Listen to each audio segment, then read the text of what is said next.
मैं अमिताभ बच्चन आपका स्वागत करता हूं और शुरू करता हूं कौन बनेगा करोड़पति। না, আপনারা কোনো কোটিপতি হওয়ার শো দেখছেন না। আপনারা আছেন টেক বাই অ্যাশ চ্যানেলে।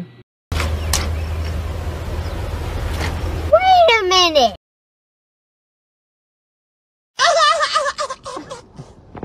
সো এই পিসিটিতে যখন ময়লা পড়েছিল তখন এটা খেয়াল করা হয় নাই ভিডিও শ্যুট করার সময়। তবে অবশ্যই এটি ডেলিভারি দেওয়ার সময় কাস্টমারকে এটি ওয়াশ করে দেওয়া হয়েছে, এটি আমরা আসলে খেয়াল করিনি। সো যে টপিক নিয়ে কথা বলছিলাম, আপনারা কোটিপতি হওয়ার শো দেখছেন না, তবে আই হোপ এই পিসি বিল্ড যে ভিডিও বা এই গাইডলাইন দেখে আপনারা একটা পিসি বিল্ড করে লাইক ফ্রিল্যান্সিং করে ভালো একটি আর্নিং করতে পারবেন ইন ফিউচারের কথা যদি বলি, ইনশাআল্লাহ। সো এটা একটা ফান ফ্যাক্ট ছিল ভিডিওর মধ্যে, জাস্ট আপনাদের একটা মজা দেওয়ার জন্য। সো আসসালামু আলাইকুম সবাইকে, আশা করি সবাই ভালো আছেন। সো আজকেও প্রতিবারের মতো নতুন একটি পিসি বিল্ডের ভিডিও নিয়ে আপনাদের সামনে এসেছি। এই পিসিটি মূলত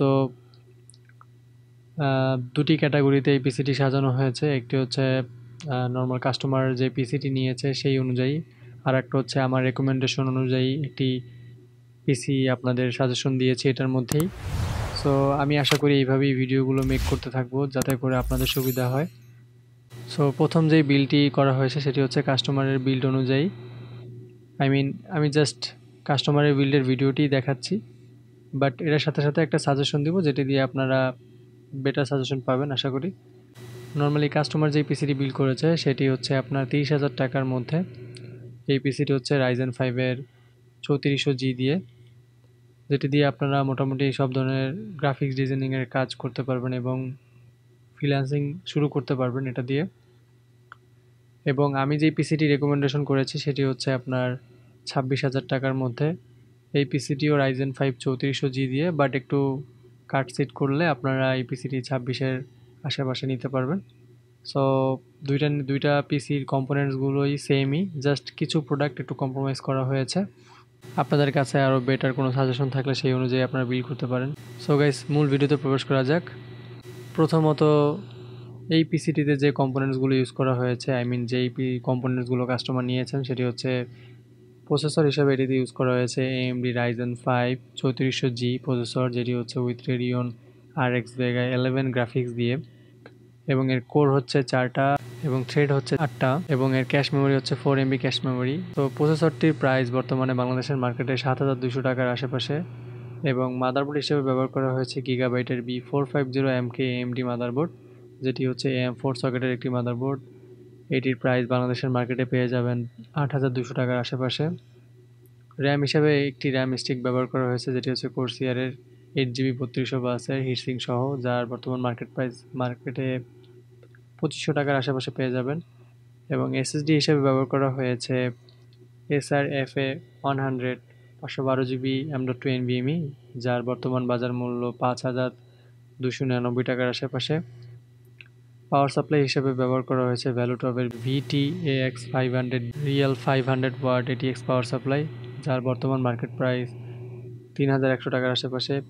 এবং কেসিং হিসেবে ব্যবহার করা হয়েছে পাওয়ার ট্রেনের PT-A801B ATX গেমিং কেসিং, যার সাথে 4টা কুলিং ফ্যান পেয়ে যাবেন, যার বর্তমান মার্কেট প্রাইস 3,900 টাকার আশেপাশে। সো এই পিসিটিতে টোটাল খরচ এসেছে 30,199 টাকার মতন।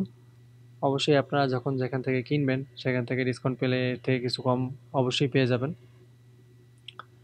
সো দ্বিতীয় যে পিসিটি আমি রেকমেন্ডেশন করেছি সেটি হচ্ছে আপনার প্রসেসর হিসেবে আমি ধরেছি AMD Ryzen 5 3400G প্রসেসর, যার সাথে আমি ধরেছি মাদারবোর্ড হিসেবে MSI এর B450MA Pro Max AMD AM4 সকেটের মাদারবোর্ড, যার বর্তমান মার্কেট প্রাইস 7,600 টাকার আশেপাশে। এবং SSD হিসাবে জাস্ট কম্প্রোমাইজ করা হয়েছে 512GBর জায়গায় 128GB NVMe, যেটি হচ্ছে গিগাবাইটের NVMe 128GB। আপনারা যে কোনো NVMe ধরতে পারেন, যেটির প্রাইস বর্তমানে মার্কেটে 2,000 টাকার আশেপাশে। জাস্ট এই দুটো প্রোডাক্ট আমি চেঞ্জ করার কারণে আপনার দেখা যাচ্ছে যে বাজেট মোটামুটি ভালোই কমে গেছে, 4,000 টাকার মতন কমে গেছে। সো অবশ্যই আপনারা যদি আরও কিছু কাটসিট করেন, আই হোপ আরও কমে পিসি পেতে পারেন। আর একটা বিষয় হচ্ছে র্যাম স্টিক একটা ব্যবহার করা হয়েছে বাজেট কমের জন্য। আপনারা যদি চান র্যাম স্টিক আরও একটি বাড়িয়ে নিতে পারেন। জাস্ট এসএসডি 128 জিবি নিয়ে র্যাম আর একটা বাড়ালে আই হোপ 30,000 টাকার মধ্যে এই পিসিটাও আপনি বিল করতে পারবেন, বা আরও কিছু ডিসকাউন্ট পেয়ে যাবেন আশা করি। সো এই পিসিগুলো দিয়ে মূলত আপনারা কী কাজ করতে পারবেন তার একটি ধারণা দিচ্ছি। এই পিসিগুলো দিয়ে আই হোপ আপনারা গ্রাফিক ডিজাইনিংয়ের কাজ, মোটামুটি সব ধরনের গ্রাফিক ডিজাইনিংয়ের কাজই করতে পারবেন। এর পাশাপাশি ফ্রিল্যান্সিং বিগিনিং থেকে শুরু করতে পারবেন। আই মিন যারা নতুন পিসি বিল্ড করতে চাচ্ছেন, বাজেট একদমই লো, তারা এই পিসিটি চয়েসে রাখতে পারেন, বা এই পিসিতে যে কম্পোনেন্টসগুলো ইউজ করা হয়েছে সেইগুলো নিয়ে থেকে একটা ধারণা নিয়ে আপনারা পিসি বিল্ড করতে পারেন। অবশ্যই আপনারা আপনাদের পছন্দ অনুযায়ী কম্পোনেন্টসগুলো যাচাই বাছাই করে তারপর কিনবেন। সো এই পিসিটিতে মোটামুটি সব ধরনের যে ডেইলি ওয়ার্কগুলো আছে, like word, excel, office work, এবং ফ্রিল্যান্সিংয়ের যে normally graphic designing, digital marketing বা আদার যে সেক্টরগুলো থাকে, যেমন আমি বলতে পারি ডাটা এন্ট্রি, এই ধরনের সব ধরনের কাজগুলো দিয়ে আপনারা স্টার্ট করতে পারবেন, এবং এই কাজগুলো খুব অনায়াসেই করতে পারবেন, এবং টুকটাক লেভেলের ভিডিও এডিটিং করতে পারবেন। লাইক যদি বলি, বর্তমানে রিলস ভিডিও এডিটিং করা হচ্ছে, শর্টস ভিডিও এডিটিং করা হচ্ছে, সেই ভিডিওগুলো আপনারা মোটামুটি একটি ভিডিও এডিটিং, লো লেভেলের ভিডিও এডিটিং সফটওয়্যার দিয়ে আপনারা করতে পারবেন অনায়াসে, যেহেতু এটার সাথে রেডিয়নের গ্রাফিক্স পেয়ে যাচ্ছেন। এএমডি রাইজেন প্রসেসরের যে ভেগা গ্রাফিক্সটা থাকে, সেটার মাধ্যমে আপনারা টুকটাক ভিডিও এডিটিংও করতে পারবেন। সো অবশ্যই এই পিসিগুলো আপনারা আপনাদের পছন্দ অনুযায়ী, এবং আপনাদের যে কম্পোনেন্টসগুলো আপনাদের ভালো লাগবে, এবং যে কম্পোনেন্টগুলো আপনাদের কাছে মনে হবে ভালো, সেইগুলো আপনারা ইউজ করবেন। সো আমি জাস্ট আপনাদের একটা সাজেশন দিচ্ছি, এবং কীভাবে বিল্ড করেছি সেইগুলো সম্পর্কে একটা আইডিয়া দিচ্ছি, এবং প্রাইস সম্পর্কে একটি ধারণা দিচ্ছি। ভালো লাগলে চ্যানেলটি সাবস্ক্রাইব করে পাশে থাকবেন। সো গাইস, আজকের মতন এখানেই বিদায় নিচ্ছি। যারা চ্যানেলটিতে নতুন, সাবস্ক্রাইব করে পাশে থাকবেন, এবং যারা অলরেডি চ্যানেলটি সাবস্ক্রাইব করেছেন তাদেরকে অসংখ্য ধন্যবাদ। আল্লাহ হাফেজ।